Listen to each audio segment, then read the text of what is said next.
الحمد للہ رب العالمین۔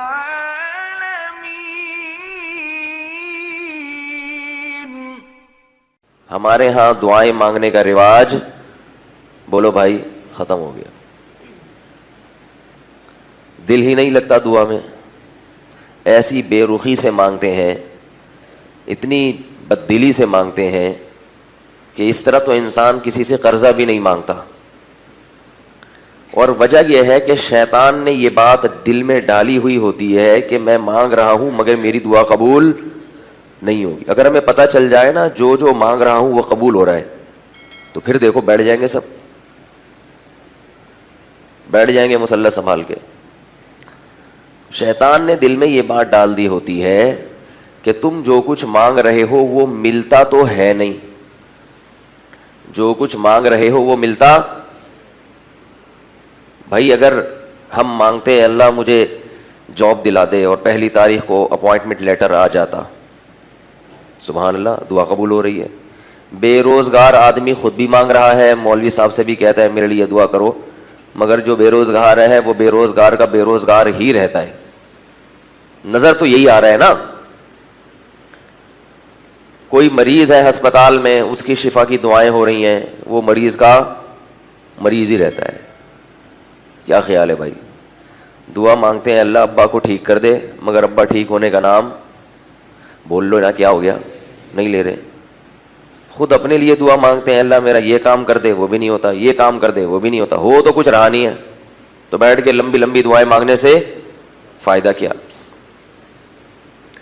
یاد رکھیے دعا سے بڑھ کر کوئی عبادت نہیں ہے، اور دعا مانگنا ہر آدمی کا کام نہیں ہے۔ اس کی توفیق بہت ہی خوش قسمت لوگوں کو ملتی ہے، بہت خوش قسمت، ہر آدمی کو اس کی توفیق نہیں ملتی۔ جو خوش قسمت نہیں ہوتے ان کو اسی قسم کے وسوسے آتے رہتے ہیں کہ قبول تو ہوتی نہیں ہے، یہ مانگا وہ بھی نہیں ملا، وہ مانگا وہ بھی نہیں ملا، صحت مانگی وہ بھی نہیں ملی، کہیں چکر چل رہا تھا، دعا مانگی شادی ہو جائے وہ بھی نہیں ہوئی، ہو گئی جان چھڑانے کی دعا مانگی وہ بھی نہیں چھوٹ رہی، بے اولاد ہیں اولاد کی دعا مانگ رہے ہیں وہ بھی نہیں ہو رہی۔ ہم تو سنتے ہیں کہ زکریا علیہ السلام نے بڑھاپے میں اولاد مانگی، ان کو بڑھاپے میں مل گئی، اللہ ایسی دعائیں قبول کرتا ہے۔ ہم تو جوانی میں مانگ رہے ہیں، جوانی میں نہیں ہو رہی۔ تو یہ جو سوچیں ہیں نا دل میں آتی رہتی ہیں، اسی وجہ سے بدقسمت لوگ دعاؤں سے دور رہتے ہیں۔ بہت نیک بندے ہوتے ہیں اللہ کی جن کو اللہ دعائیں مانگنے کی توفیق دیتا ہے، وہ اس بحث میں پڑتے ہی نہیں ہیں کہ ابا ٹھیک ہو رہے ہیں کہ نہیں ہو رہے، ماموں کی جاب لگ گئی کہ نہیں لگ گئی، خالہ واپس آ گئی میں کہ جا کے بیٹھی ہوئی تھی، واپس آ گئی کہ نہیں آئی۔ تو یہ ان کے یہ بحث ہی نہیں ہے، وہ یہ سوچتے ہیں کہ جس رب کے سامنے ہاتھ اٹھا کے مانگا ہے یہ ہو نہیں سکتا کہ وہ ان ہاتھوں کو خالی ہاتھ لوٹا دے، یہ نہیں ہو سکتا۔ دنیا میں سب کچھ ہو سکتا ہے، اب کیا کیا بتاؤں میں، کیا کیا ہو سکتا ہے دنیا میں، امکان ہے، جنرل مشرف پہ مقدمہ چلے اس کا امکان ہے، اس کا امکان ہے، مولانا فضل الرحمان وزیر اعظم بن جائیں اس کا امکان بھی ہے، الطاف بھائی واپس آ جائیں اس کا امکان بھی ہے، کراچی آ جائیں واپس، بہت ساری چیزیں ہیں جو ناممکن نہیں ہیں، سمجھ رہے ہیں؟ لیکن میرے بھائی یہ بات ممکن نہیں ہے کہ آپ اللہ سے دعا مانگیں اور اللہ آپ کی دعا کو رد کر دے، بشرطے کہ آپ نے صحیح طرح سے مانگا ہو۔ یہ ہو نہیں سکتا کہ ہاتھ اٹھائے جائیں، اس کے سامنے گڑگڑایا جائے اور وہ رد کر دے۔ باقی اللہ تعالیٰ جو دعا قبول کرتے ہیں وہ اللہ اپنے حساب سے کرتے ہیں، وہ ہمارے حساب سے نہیں کرتے۔ اگر ہمارے حساب سے کرنا شروع کر دیں تو نظام عالم خراب ہو جائے گا، ایک تو غیب پر ایمان ختم ہو جائے گا، غیب پر یقین وہ باقی نہیں رہے گا۔ اگر میں نے دعا مانگی کہ اللہ فلاں کو ٹھیک کر دے اور فوراً ٹھیک ہو گیا تو ہسپتال تو بند ہو جائیں گے نا بھائی، بھائی ہسپتال تو بند ہو جائیں گے, ڈاکٹر سارے کیا ہو جائیں گے, بے روزگار, اور قبرستان میں مردے دفن ہونا, بولو بھائی ختم. قبرستان میں کون جائے گا پھر؟ تو ہمارا کام ہے دعا. بے روزگار اگر سارے, اللہ تعالیٰ قرآن میں فرماتے ہیں کہ اگر ہم وَلَوْ بَسَطَ اللَّهُ الرِّزْقَ لِعِبَادِهِ, اللہ اگر زمین میں رزق کی اتنی فراوانی کر دے کہ کوئی بھی بے روزگار نہ رہے اور سب کو خوب ملے, لَبَغَوْا فِي الْأَرْضِ, تو سارے انسان میرے نافرمان بن جائیں گے. زمین میں کیا پھیل جائے گی؟ سرکشی. ہم نے زمین میں کسی کو دولت زیادہ دی, کسی کو دولت کم دی, لِيَتَّخِذَ بَعْضُهُمْ بَعْضًا سُخْرِيًّا, بعض لوگ بعض کے ماتحت بن کے رہیں, ورنہ سارے کیا بن جائیں گے؟ سردار بن جائیں گے, نظام عالم خراب ہو جائے گا. میں نے دعا مانگی اللہ یہ کام ہو جائے, وہ فوراً ہو گیا. آپ نے مانگی وہ کام ہو جائے. اس کا ایک نقصان یہ بھی ہے کہ لوگ پھر دعائیں مانگنے کے لیے قرآن مجید کی ترغیبات کے محتاج نہیں رہیں گے. یہ تو کافر بھی مانگے گا دعائیں, کافر بھی کہے گا کہ بھئی یوں کر کے اللہ سے مانگو تو دعا قبول ہوتی ہے, تو کیا ضرورت ہے یہ سارے بکھیڑوں میں پڑنے کی. دعا قبول لازمی ہوتی ہے, مگر اللہ نے دعا کی قبولیت کا معاملہ غیب کے پردوں میں چھپا دیا ہے. کیسے ہوگی وہ میں جیسے چاہوں گا ویسے ہوگی. نظر بسا اوقات قبول ہوتے ہوئے نہیں آتی, کبھی دکھا بھی دیتے ہیں کہ میں نے کیا یہ کام, لیکن اکثر دعا کی قبولیت کا ہمیں علم نہیں ہوتا.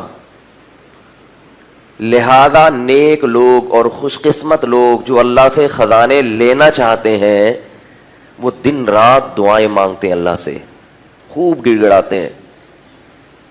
کیوں؟ اس لیے کہ ان کو پتہ ہے کہ کوئی بھی چیز ضائع, بولو بھائی, نہیں جا رہا. اب اللہ دعا قبول کرتے کیسے ہیں؟ دعائیں قبول, بھائی ہمیں تو وہ چیز مل نہیں رہی, ہم نے کہا اللہ ٹھیک کر دے, بندہ ٹھیک نہیں ہو رہا, واپس آ جائے, واپس نہیں آ رہی ہے بھائی, چلی جائے, جا نہیں رہی. تو اب ہم کیسے, ہمیں پتہ چلے گا کہ دعائیں قبول ہو رہی ہیں؟ تو دعا کی قبولیت کی مختلف شکلیں ہوتی ہیں, مختلف صورتیں ہوتی ہیں. دعا کی قبولیت کی, بولو بھائی, بعض دفعہ تو جو چیز مانگ رہے ہیں ایز اٹ از وہ چیز آپ کو دے دی جاتی ہے, لیکن انسان بدبخت جب اسے وہ چیز ملتی ہے تو اسے دعا کا نتیجہ نہیں سمجھتا. وہ کہتا ہے یہ تو ہوتا ہے, کبھی کسی کو کوئی چیز مل بھی جاتی ہے اور کبھی کسی کو وہ چیز نہیں بھی ملتی. تو بعض دفعہ تو ایسا ہوتا ہے کہ وہ چیز آپ کو مل جاتی ہے. امام بخاری رحمہ اللہ تعالی نابینا ہو گئے تھے بچپن میں. ان کی والدہ نے پوری رات مصلی بچھا کے دعا مانگی کہ میرے بیٹے کو بینائی مل جائے. دعا مانگتے مانگتے ان کی آنکھ لگ گئی. خواب میں فرشتے آئے, آپس میں بات کر رہے تھے کہ اس عورت کی دعا اللہ نے سن لی ہے اور اس کے بیٹے کو بینائی, بولو بھائی, دے دی. صبح اٹھے ہیں تو دیکھا کہ بیٹے کی بینائی واپس آ گئی تھی. بعض دفعہ اللہ اس طرح سے دعا قبول, بولو بھائی, کرتے ہیں. ایسا ہوتا ہے. مریض لا علاج ہوتا ہے, آپ دعا مانگتے ہیں گڑ گڑا کے اللہ سے, تو اللہ اس مریض کو شفا دے دیتے ہیں. ایسا ہوتا ہے, ہم نے دیکھا ہے اپنی آنکھوں سے. بے روزگار کو روزگار مل جاتا ہے, رزق کی فراوانی شروع ہو جاتی ہے, لا علاج مریض ٹھیک ہو جاتے ہیں. یہ سب چیزیں اپنی آنکھوں سے ہم دن رات دیکھتے ہیں. بعض مرتبہ ایسا ہوتا ہے کہ اللہ کی تقدیر میں لکھا ہوتا ہے کہ اس کو یہ چیز نہیں ملے گی, اللہ وہ چیز نہیں دینا چاہتے اس کو جو وہ مانگ رہا ہے, تو اللہ اس کا نعم البدل عطا کر دیتے ہیں انسان کو. سمجھ رہے ہو؟ نعم بولو بھائی, نعم البدل. آپ چاہ رہے تھے کہ یہاں آپ کا معاملہ, آپ کو یہاں جاب مل جائے, وہاں نہیں ملی, اللہ نے کہیں اور دلا دی. آپ کو تکلیف ہوتی ہے کہ یار یہ تو میں نے غلط ہو گیا, میں تو چاہ رہا تھا ادھر, یہاں میرے لیے مستقبل میں راہیں بہت ہیں. اللہ کو پتہ ہے یہاں نہیں ہے, وہاں تیرے لیے راہیں بہت ہیں. تو سمجھ رہا ہے کہ یہاں نقصان ہوگا لیکن یہاں کیا ہوگا. ہمارے ایک رشتہ دار تھے, ایک گورنمنٹ کے ادارے میں جاب کرنا چاہتے تھے, پورا زور لگا لیا, ان کا نام بھی آ گیا, عین موقع پہ ان کو ریجیکٹ کر دیا گیا. بڑی دعائیں مانگی تھی انہوں نے, بڑی دعائیں مانگی تھی, گورنمنٹ کی بہت اچھی جاب تھی وہ, مگر میں ان کو دیکھ رہا تھا کہ ان کا منہ لٹکا ہوا ہے اور بہت پریشان کہ یار ساری دعائیں کیا ہو گئیں, رد ہو گئیں. اللہ کی قدرت کی اپنا چھوٹا سا کاروبار شروع کیا, اس میں اللہ نے اتنی برکت دی کہ شکر ادا کرتے ہیں کہ میری جاب نہیں لگی تھی. تو ایک انداز یہ بھی ہوتا ہے دعا کی, بولو بھائی, قبولیت کا. یہ سب باتیں ان کے لیے ہے جو غیب پر ایمان رکھتے ہیں, اللہ اس کے رسول پر ایمان رکھتے ہیں. یہ بھی دعا کی قبولیت کا ایک انداز ہوتا ہے کہ آپ کو وہ چیز نہیں ملی, اس کا کوئی آلٹرنیٹ مل گیا, متبادل مل گیا جو اس سے بھی اچھا تھا. آپ نے شفا کی دعا مانگی مریض کے لیے, مریض کو شفا نہیں ملی, مر گیا, لیکن اللہ نے اس کے بدلے میں اس کو وہاں اچھا ٹھکانہ دے دیا, ایسا ٹھکانہ کہ وہ کہتا کہ شکر ہے میں مزید زندہ نہیں رہا, زندہ رہتا تو کوئی گناہ نہ کر لیتا میں. تو یہ بھی اللہ نے آلٹرنیٹ دے دیا نا, متبادل. صحابہ کرام جب غزوہ احد میں شہید ہوئے ہیں, بہت زیادہ نقصان ہوا ہے, تو اللہ نے فرمایا کہ اس شکست میں ایک مصلحت یہ بھی تھی, وَيَتَّخِذَ مِنْكُمْ شُهَدَاءَ, اللہ تمہیں شہادت کے مرتبے پر فائز کرنا چاہتا تھا, شہادت کی فضیلت دینا چاہتا تھا. یہ بہت بڑی فضیلت ہے اللہ کی نظر میں. تو بعض دفعہ دعا ایسے قبول ہوتی ہے اور بعض مرتبہ دعا ایسے قبول ہوتی ہے کہ جو چیز آپ مانگ رہے ہیں وہ نہیں ملتی, لیکن جو مصیبت آپ پر آنے والی تھی اللہ اس کے بدلے میں اس مصیبت کو آپ سے ٹال دیتے ہیں. آپ کا بیٹا بیمار ہے, آپ دعا مانگ رہے ہیں اللہ اس کو ٹھیک کر دے, ٹھیک کر دے, ٹھیک کر دے. اللہ کے علم میں یہ بات تھی کہ اس کا دوسرا بھی بیمار ہونے والا ہے, اس کو بھی کیا ہونے والی ہے, بیماری. تو پہلا والا تو ٹھیک نہیں ہوا, لیکن دعاؤں کی برکت سے دوسرے سے بیماری کو اللہ نے ٹال دیا. اب ہم چونکہ دیکھ نہیں رہے ہوتے کہ ہم پہ کیا مصیبتیں ٹل رہی ہیں, کون سی پریشانیاں دور ہو رہی ہیں, تو ہم اسی پہ پریشان ہوتے رہتے ہیں, یار میں تو کب سے دعا مانگ رہا ہوں اور انسان ٹھیک ہونے کا نام لے نہیں رہا. اور ایک انداز دعا کی قبولیت کا یہ بھی ہوتا ہے کہ کچھ نہ ہو وہ دعا آخرت میں ڈپازٹ ہو جاتی ہے. وہ کیا ہو جاتی ہے, اللہ کے بینک میں جمع, اور اس پہ سود لگتا ہے. پھر کیا لگتا ہے, سود, بہت بڑھا چڑھا کے, کیونکہ ابھی نہیں دیا نا اس دعا کا نتیجہ, ابھی نہیں ملا, تو بعد میں جب ملتا ہے. تو اللہ کا اصول ہے کہ اللہ کے پاس کوئی بھی چیز جمع کرائیں گے تو جب بعد میں ملے گی نا تو وہ بڑھا کے ملتی ہے, پھر کم قسطوں پہ چیز ہمیشہ مہنگی ہوتی ہے. تو جب بعد میں ملے گی اللہ کہتے ہیں یا تو کیش لے لو, اور اگر ادھار پہ چاہیے, بعد میں چاہیے, تو پھر زیادہ دوں گا میں. کئی گنا بڑھا کر وہ آخرت میں اس کا اجر ملے گا. اور جب انسان اپنی آنکھوں سے اس دعا کے اثرات کو دیکھے گا تو وہ کہے گا کہ کاش میری کوئی بھی دعا قبول نہ ہوتی. اس لیے میرے بھائی خوش قسمت انسان وہ ہے جو دعاؤں کو فوکس کرے اور اس بحث میں نہ پڑے کہ ہو رہی ہے قبول کے نہیں ہو. یقین کر لے ہو رہی ہے, ہو رہی ہے قبول. اللہ کی حکمت ہے, مصلحت ہے کہ مجھے اس طرح سے دکھا نہیں رہے, اس کی حکمت ہے, ہم نے مانگنا ہے. اور جو لوگ اللہ والے ہوتے ہیں جن کے دلوں میں اللہ سے محبت, ان کو دعا کے ایک فائدہ تو کیش حاصل ہوتا ہے. دعا میں اور کوئی فائدہ ہو یا نہ ہو, یہ فائدہ ان کو فوراً حاصل ہوتا ہے, وہ ہے دل کی تسلی. اپنی فائل کہاں داخل کر دی ہے, اللہ کی عدالت میں. کیس کی سماعت کیا ہو گئی ہے, شروع ہو گئی. ایپلیکیشن اللہ کی فائل میں, بولو بھائی, اس پہ نمبر لگ گیا ہے, رجسٹریشن اس کی ہو گئی ہے. اب کب نمبر آتا ہے, ہمارا جو کام تھا ہم نے وہ کر دیا. لوگ کہتے ہیں نا بھائی میرا کام اٹکا ہوا ہے یار, تم کرنے, آپ کہہ سکتے ہو بھائی میں نے ڈاکومنٹس تمہارے سارے جمع کرا دے, ویزا لگنے کا انتظار ہے بس, ہے بھائی تمہارے سارے ڈاکومنٹس ہم نے جمع کرا دی ہیں, جو ہمارا کام تھا ہم نے وہ کر لیا, اب آرام سے چپ کر کے بیٹھ جاؤ. ہوتا ہے نا ایسے. تو انہیں تسلی ہوتی ہے کہ احکم الحاکمین کے دفتر میں اپنی حاجت کی فائل ہم نے جمع, بولو بھائی, کرا دی ہے. ہمارا جو کام تھا وہ ہم نے کر لیا ہے. تو تسلی, یہ تسلی بہت بڑی چیز ہے. دنیا میں اگر کوئی چیز مارکیٹ سے شارٹ ہے تو وہ تسلی ہے. ہر آدمی اسٹریس میں ہے اور ڈپریشن کا مریض بنا ہوا ہے, سب کچھ ہو کے بھی پریشان ہے, پتہ نہیں کچھ ہو نہ جائے. ایسا خوف جس کی کوئی ریزن نہیں ہے, یعنی سب کچھ ہے مگر پھر بھی ڈر رہا ہے کہ کہیں کچھ ہو نہ جائے. جس شخص کا اللہ پر ایمان نہیں ہوتا, اللہ پہ اعتماد اور توکل نہیں ہوتا, سارے اسباب اور وسائل کے ہوتے ہوئے بھی خوف زدہ ہوتا ہے. اور جس کا اللہ پر ایمان ہوتا ہے, کچھ نہ ہوتے ہوئے بھی اس کو ایک تسلی ہوتی ہے. یعقوب علیہ السلام کی مثال ہمارے سامنے ہے. بیٹا گم گیا, دعائیں مانگتے رہے ساری زندگی, مانگتے رہے, ایک دفعہ بھی مایوس نہیں ہوئے, ذرہ برابر بھی مایوسی نہیں. حضرت زکریا علیہ السلام کو جو بڑھاپے میں اولاد ملی ہے, تو کیا آپ یہ سمجھتے ہیں کہ انہوں نے بڑھاپے میں دعا مانگی تھی صرف؟ ظاہر ہے وہ تو ساری زندگی مانگتے رہے ہوں گے نا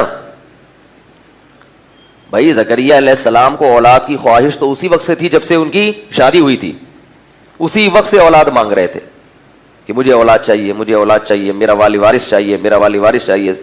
لیکن پوری زندگی دعا قبول نہیں ہوئی مگر آپ مایوس نہیں ہوئے. بھائی ہمارا کام ہے مانگنا, مانگتے رہے مانگتے رہے مانگتے رہے مانگتے رہے. لیکن اللہ کی عادت ہے جب دیر سے قبول کرتا ہے نا, تو پھر میں نے بتایا نا سود بھی لگتا ہے, جو حلال سود ہے سود بھی لگتا ہے. اللہ نے دیر سے قبول کی مگر پھر ایسا بیٹا دیا جو سب پہ بھاری. کہا کہ پھر ایک بیٹا ملے گا مگر وہ سب پر بھاری ہوگا. اللہ نے سورہ انبیاء میں فرمایا کہ ہم نے ان کی زوجہ کو بھی صحت دی اور اولاد دی. کیوں؟ بڑے اہم الفاظ ہیں. فرمایا اس بڑھاپے میں زکریا اور اس کی بیوی کے ساتھ رحمت کا یہ معاملہ کہ اسباب ایک طرف, ان تمام اسباب کو اللہ نے فیل کر دیا. یہ معاملہ کیوں کیا؟ کانوا یسارعون فی الخیرات, یہ دونوں نیکیوں میں بڑھ چڑھ کے آگے بڑھا کرتے تھے, شوہر بھی اور بیوی بھی. یسارعون کا معنی مقابلہ ہوتا تھا. شوہر چاہتا تھا کہ میری نیکیاں زیادہ ہوں, بیوی چاہتی تھی کہ, تو اللہ تعالیٰ پھر ان کی دعاؤں کو قبول کرتے ہیں اور ایسے ایسی نعمتیں ان کے ساتھ کرتے ہیں جو عام لوگوں کے ساتھ نہیں ہوتی, اور ان کو نیک اولادیں دے کر نوازتے بھی ہیں. آج اللہ کے لیے ہم کچھ بھی کرنے کے لیے تیار نہیں ہیں اور اللہ سے اپنی ساری باتیں منوانا چاہتے ہیں. سارے کام اللہ ہمارے کر دے, ہم اللہ کے لیے بولو بھائی کچھ بھی نہ کریں. ایسا نہیں ہوگا بھائی. اللہ کو قربانی دینے والوں کی ادائیں پسند ہیں. دیکھو بھائی میں جلدی سے بات کو سمیٹتا ہوں کہ دعائیں مانگنے میں بخل سے کام نہیں لے. اب دعاؤں میں ہو کیا رہا ہے؟ اجتماعی دعاؤں کو زیادہ فوکس کیا جا رہا ہے, انفرادی پر زور. اجتماعی بھی جائز ہیں دعا سکھانے کے لیے. کبھی کبھار امام صاحب کو چاہیے کہ اجتماعی دعا کرائے تاکہ لوگوں کو دعا کے بول یاد ہوں. دعا کرنا ہے یہ بھی ٹھیک ہے, ضروری ہے, لیکن دعا میں اصل کیا ہے؟ انفرادی. کیوں؟ قرآن کہتا ہے ادعوا ربکم تضرعا وخفیا, اپنے رب کو پکارو عاجزی کے ساتھ اور چپکے سے. دعاؤں میں چیخو پکار اللہ کو پسند بولو بھائی نہیں. چیخو پکار تو ویسے بھی اللہ کو پسند نہیں ہے. سورہ لقمان میں ہے نا وَاغْضُضْ مِن صَوْتِكَ, اپنی آواز کو کیا کرو؟ پس کرو. ان انکر الاصوات لصوت الحمیر, سب سے بری آواز کس کی ہے؟ گدھے کی. کیوں بری آواز ہے؟ کیا بات غلط کرتا ہے گدھا؟ بات تو وہی کرتا ہے دوسرے جانور کر رہے ہوتے ہیں. بھائی گدھے کو گھاس چاہیے تو بولتا ہے, وہ گھوڑے کو گھاس چاہیے وہ بھی بولتا ہے, بلی کو گوشت چاہیے وہ بھی میاؤں میاؤں کرتی ہے. گدھے کی بات غلط نہیں ہوتی, اسٹائل غلط ہوتا ہے. بھائی تجھے کچھ چاہیے تو آرام سے بھی کہہ سکتا ہے نا. میں یہ کر رہا تھا کہ اجتماعی دعاؤں پہ زور ہے, انفرادی پہ زور بولو بھائی نہیں ہے. تو اللہ نے فرمایا کہ اپنے رب کو چپکے سے پکارو اور عاجزی کے ساتھ. دعاؤں میں میں نے دیکھا ہے کہ لوگوں سے ہاتھ نہیں اٹھ رہے ہوتے, ہاتھ یوں رکھے ہوئے ہوتے ہیں ایسے سستی میں نا, یوں ہاتھ رکھے ہوئے ہوں گے, کبھی ادھر دیکھ رہا ہے, کبھی وہاں دیکھ رہا ہے, کبھی اوپر دیکھ رہا ہے, کبھی نیچے دیکھ رہا ہے. بعض ناک میں دعا کے دوران انگلی گھما رہے ہوتے ہیں. حقیقت ہے. اس طرح سے اللہ دعائیں قبول بولو بھائی نہیں کرتے. بعض نے منہ پہ ہاتھ رکھا ہوا ہوتا ہے, یعنی یوں کر کے اب شرم سے شاید منہ چھپا رہے ہوتے ہیں, کیا کر رہے ہوتے ہیں. تو اس لیے دعا جب مانگیں تو ہاتھ بولو بھائی ایسے کر. اس میں کچھ نہیں ہوگا, کوئی تھک گئے تو تھوڑی دیر کے لیے رکھ لیں پھر اٹھا لیں. دوسری بات یہ کہ دعا مانگنی کیا ہے, کس چیز کو فوکس کرنا ہے دعا میں. سب سے پہلے دعا میں اللہ کی حمد و ثنا کرنی چاہیے, پھر رسول اللہ صلی اللہ علیہ وسلم پر درود بھیجنا چاہیے آپ کے احسانات کو یاد کر کے. اس کے بعد جو چیز سب سے زیادہ ضروری ہے وہ سب سے پہلے مانگنی چاہیے. بھائی آپ ایک بہت بڑے بادشاہ کے دربار میں گئے, آپ کو پتا ہے کہ یہ مجھے ہیرے جواہرات کی بوریاں دے سکتا ہے, اور آپ اس سے جا کے پان مانگ رہے ہو, گٹکا مانگ رہے ہو, تو وہ کہے گا کہ بھائی تو میرے پاس آیا ہے, کوئی اچھی چیز مانگ لے. جب اچھی چیزیں, اعلیٰ چیزیں ختم ہو جائیں تو پھر گٹکے پہ بھی آ جائیں گے, نسوار کی ڈبیاں بھی دے دیں گے تجھے. ابھی تو جو بڑی بڑی چیزیں ہیں پہلے وہ تو مانگ. ہمارے ہاں دعائیں شروع کس سے ہوتی ہیں؟ اللہ جاب دلا دے, اللہ بیماری کو ٹھیک کر دے, اللہ یہ جاب مل بھی گئی تو مرو گے تو ختم ہو جائے گی, بیماری سے شفا مل گئی تو بھی ہمیشہ کے لیے نہیں ملے گی, بڑھاپا آئے گا پھر بھی مارو گے مر جاؤ گے. یہ دنیا کی نعمتیں ہیں, یہ مل بھی گئی تو دوبارہ پھر چھنیں گی, ہمیشہ کے لیے کسی کو نہیں ملیں گی. اصل گھر ہے آخرت, جہاں ہمیشہ ہمیشہ کے لیے رہنا ہے, تو آخرت کو زیادہ مانگنا چاہیے. کہ اللہ مجھے کیا چاہیے؟ بولو بھائی, آخرت پہلے ہے, دنیا بعد میں, اس کی اہمیت زیادہ ہونی چاہیے. حدیث میں ہمیں دعا سکھائی ہے, لا تجعل مصیبتنا فی دیننا, اے اللہ اگر ہماری قسمت میں کوئی مصیبت لکھی ہوئی ہے تو ہمارے دین کو اس سے بچا کے رکھنا. نہیں آ رہی بات؟ یعنی اے اللہ اصل تو یہ کہ ہر مصیبت سے ہمیں بچا, لیکن اگر مصیبت آنی ہی ہے, لکھ دیا ہے تو نے, تو ہمارا دین اس سے محفوظ, دنیا کی طرف پھیر دینا, دنیا کا نقصان کر دینا مگر آخرت کا نقصان نہ کرنا, کیونکہ دنیا کے نقصان کی تلافی ہوگی, آخرت کے نقصان کی تلافی نہیں ہو سکتی. صحابہ کرام کی دعائیں کیا ہوتی تھی جو نبی کے پاس آ کے دعائیں منگواتے تھے؟ آج کل لوگ پتہ کیا دعا منگواتے ہیں؟ سب سے زیادہ جو میرے پاس میسیجز آتے ہیں نا کہ بہت ہی زیادہ ضروری کام ہے مفتی صاحب سے, ایسے میسیجز آئے ہوئے ہوتے ہیں کہ اگر میں نے اس کا فون نہیں اٹھایا تو یہ مر جائے گا, بلڈنگ سے چھلانگ لگا دے گا. یہ جو میں اتنا زیادہ ان چیزوں میں بولتا ہوں نا شادیوں والی, بھائی انہی کی وجہ سے بولتا ہوں. میں نوجوانوں میں چل کیا رہا ہے, بہت زیادہ ضروری کام ہے, حضرت فون نہیں اٹھایا تو مر جاؤں گا, مفتی کس بات کے ہو, ایسے تانے. تو مجھے یہ ہوتا ہے کہ پتہ نہیں کوئی مر رہا ہوگا, ابھی اس نے وصیت کرنی ہے, تو میں بعض دفعہ کال بیک کر لیتا ہوں. کیس یہی نکلتا ہے, سیٹنگ چل رہی ہے, حقیقت بتا رہا ہوں. ابا مان نہیں رہے, ابا نے بھی انکار کر دیا, ماں بھی نہیں مان رہی, اور میرے بھی ابا نہیں مان رہے, میری بھی اماں نہیں مان رہی, اور اب تو لڑکی نے بھی انکار کر دیا. میں مشورہ لینا چاہتا ہوں آپ سے, کیا کروں. ابھی کچھ دن پہلے ایک صاحب آئے, وہ یہی کہہ رہے تھے, یہاں مسجد میں آئے, ابا نہیں بھی مان رہے, اماں بھی نہیں مان رہی, اپنے میرے ابا بھی نہیں, اس کے ابا بھی نہیں, میری اماں بھی نہیں, اس کی اماں بھی نہیں, اور پہلے تو وہ مان رہی تھے, وہ بھی نہیں. اس کے لیے انہوں نے کیا لیا, ٹائم مانگا مجھ سے, آپ سے بہت ضروری ملاقات. نہ جب اس کے باپ مان رہا ہے, نہ اس کی ماں مان رہی ہے, نہ تیرا باپ راضی, نہ تیری ماں راضی, اور نہ وہ لڑکی راضی, تو کیا اندھی لگی ہوئی ہے بھائی؟ شادی میں آئے ہو کیا؟ اتنے مزے 10 انگلیاں گھی میں, ایسا تھوڑی ہوتا ہے. نکلو پتلی گلی سے. کہہ رہے تھے کوئی وظیفہ, میں نے کہا کوئی وظیفہ نہیں, نکلو یہاں سے. تو زیادہ تر دعائیں کیا ہوتی ہیں, کوئی دنیا کا کام اٹکا ہوا ہے اور وہ کام پورا ہو جائے. ٹھیک ہے, انسان ہے, دنیا بھی مانگنی چاہیے. حدیث میں آتا ہے جوتے کا تسمہ بھی اللہ سے مانگو, وہ ٹوٹ جائے تو. لیکن جو چیز جتنی زیادہ ضروری ہے اس کو اتنا زیادہ فوکس کرنا چاہیے. سب سے زیادہ ضروری کیا ہے؟ کامیابی کی ڈیفینیشن کیا ہے؟ ہمارے ہاں کامیابی کی ڈیفینیشن اچھی صحت, اچھا گھر, نیک اولاد اور بینک بیلنس, یہ کامیابی کی ڈیفینیشن ہے. دیکھو ہم اللہ پر ایمان رکھتے ہیں, قرآن پر ایمان رکھتے ہیں. قرآن نے بتایا فمن زحزح عن النار وادخل الجنت فقد فاز, جسے میں نے جہنم کی آگ سے بچا لیا اور جنت میں داخل کر دیا, یہ ہے حقیقی معنوں میں کامیاب, یہ ہے کامیاب. تو سب سے زیادہ اللہ سے جہنم کی پناہ اور جنت مانگنی چاہیے.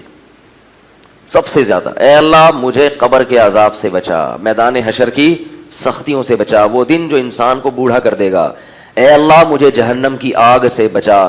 قرآن میں اللہ نے نیک بندوں کی جو صفات بیان کی ہیں ان کی دعائیں لازمی بیان کی ہیں. انبیاء کے جہاں اللہ واقعات بیان کرتے ہیں نبیوں کی دعاؤں کا بھی تذکرہ کرتے ہیں کہ نبی نے یہ دعا مانگی, نبی نے یہ دعا مانگی, نبی نے یہ دعا مانگی, فلاں نبی نے یہ دعا مانگی. وہ دعاؤں کے الفاظ بڑے خوبصورت ہوتے ہیں. انبیاء بہت دعائیں مانگا کرتے تھے, حالانکہ انبیاء تو بخشے بخشائے ہیں, ان کو کیا ضرورت تھی.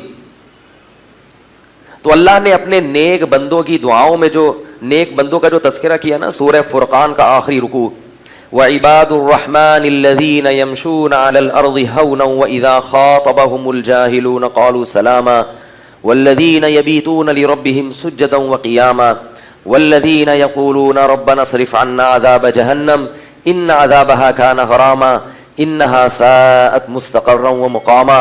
فرمایا دو قسم کے لوگ ہیں, کچھ شیطان کے بندے اور کچھ رحمان کے بندے. شیطان کے بندوں کی صفات بیان کرنے کی ضرورت نہیں ہے, وہ مارکیٹ میں اتنے زیادہ ہیں کہ تمہیں خود بخود ان کی صفات نظر آ جائیں گی. ان کی ضرورت نہیں ہے کہ وہ کیا کرتے ہیں. وہ چور بھی ہوتے ہیں, وہ چکے بھی ہوتے ہیں, وہ پینے پلانے سے شغف بھی رکھتے ہیں, وہ ماں باپ کے نافرمان بھی ہوتے ہیں, وہ سود بھی کھاتے ہیں, وہ کرپٹ بھی ہوتے ہیں, وہ ظالم بھی ہوتے ہیں. ان کی صفات بیان کرنے کی ضرورت بولو بھائی نہیں ہے. وہ عیش پرست بھی ہوتے ہیں, وہ نماز نہیں پڑھتے, وہ زکوٰۃ نہیں دیتے, وہ حج نہیں کرتے. رحمان کے بندے ہیں نا, اللہ نے ان کی صفات کو ہائی لائٹ کیا ہے. عباد الرحمن الذین یمشون علی الارض ہونا, فرمایا زمین میں عاجزی کے ساتھ چلتے ہیں. آج دیکھو ذرا سا کوئی عہدہ آ جائے نا تو اپنی اوقات بھول جاتا ہے, میں یہ ہوں, میں یہ ہوں, میں یوں ہوں, میں فلانا ہوں. اور فرمایا کہ یبیتون لربہم سجدا وقیاما, راتیں گزرتی ہیں سجدے اور قیام میں. یہ جو تراویح کی نماز ہم پڑھتے ہیں نا, بار بار اٹھک بیٹھک ہوتی ہے اس میں, رکوع سجدہ پھر اٹھنا پھر رکوع سجدہ, تو اللہ کو یہ ادا بھی پسند آتی ہے. انہ یراک حین تقوم وتقلبک فی الساجدین. تقلب کسے کہتے ہیں؟ الٹنے پلٹنے کو.